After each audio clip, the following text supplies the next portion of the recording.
चाणक्य नीति चतुर्थ अध्याय। चाणक्य नीति का चतुर्थ अध्याय हिंदी में। सामग्री की तालिका। चाणक्य नीति का चौथा अध्याय हिंदी में। आचार्य कौटिल्य ने चाणक्य नीति के चौथे अध्याय में निम्न श्लोक का वर्णन किया है। यहाँ आपको अंग्रेजी अर्थ के साथ साथ उनके संस्कृत श्लोक और हिंदी अर्थ भी बताए गए हैं, ताकि आपको भाषा के आधार पर पढ़ने में कोई परेशानी न हो। चाणक्य नीति हिंदी में। चाणक्य नीति चतुर्थ अध्याय। चाणक्य नीति का चतुर्थ अध्याय हिंदी में। आयु विद्या कर्म च वितंच मृत्युमेव च पंचैतानि हि सृज्यन्ते गर्भस्थस्यैव देहिन।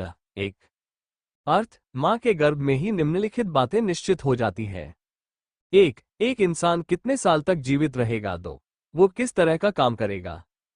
3 उसके पास कितनी संपत्ति होगी। 4 उसकी मृत्यु कब होगी।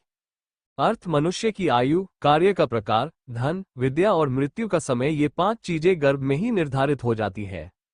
साधुभ्यस्ते निवर्तन्ते पुत्रमित्राणि बंधवा ये चतः सह गंतरस्तद्धर्मद सुकृत कुलम। 2 अर्थ, साधुओं को देखकर पुत्र, मित्र और रिश्तेदार दूर भाग जाते हैं, लेकिन जो साधुओं का अनुसरण करते हैं उनमें भक्ति उत्पन्न हो जाती है और उनके पुण्य से उनका पूरा परिवार धन्य हो जाता है। अर्थ, भगवान के भक्त से संतान, मित्र और रिश्तेदार भाग जाते हैं, फिर भी जो लोग उसका अनुसरण करते हैं वे अपनी भक्ति के माध्यम से अपने परिवार का कल्याण करते हैं। दर्शन ध्यान संपर्शर मात्सी कूर्मी च पक्षिणी शिशुपालते नित्यम एवं सज्जन सद्गते। 3 अर्थ, जिस प्रकार मछली दृष्टि से, कछुए ध्यान से और पक्षी स्पर्श से अपने बच्चों का पालन पोषण करते हैं, उसी प्रकार अच्छे पुरुषों की संगति से मनुष्य का पालन पोषण होता है। अर्थ, मछलियां, कछुए और पक्षी अपने बच्चों को दृष्टि, ध्यान और स्पर्श के द्वारा बड़ा करते हैं। इसी प्रकार संत पुरुष भी इसी माध्यम से अपने सहयोगियों को सुरक्षा प्रदान करते हैं।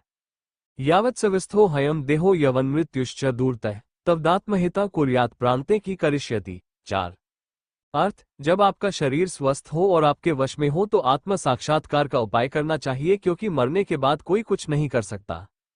अर्थ, जब तक आपका शरीर स्वस्थ और नियंत्रण में है और मृत्यु दूर है, तब तक अपनी आत्मा को बचाने का प्रयास करें।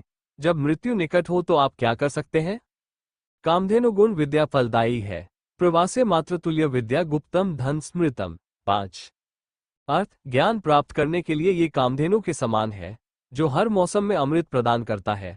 वो विदेशों में माता, रक्षक और हितैषी के समान है, इसीलिए ज्ञान को गुप्त धन कहा जाता है। अर्थ, विद्या इच्छा रूपी गाय के समान है, ये उसकी तरह सभी मौसमों में उपज देता है। एक माँ की तरह यह आपकी यात्रा में आपका पेट भरती है, इसलिए सीखना एक छिपा हुआ खजाना है। एकोपि गुणवान पुत्रो निर्गुणश्च शतवः एकाश्चंद्रस्तमो हन्ति न च तारः सहस्रशः। 6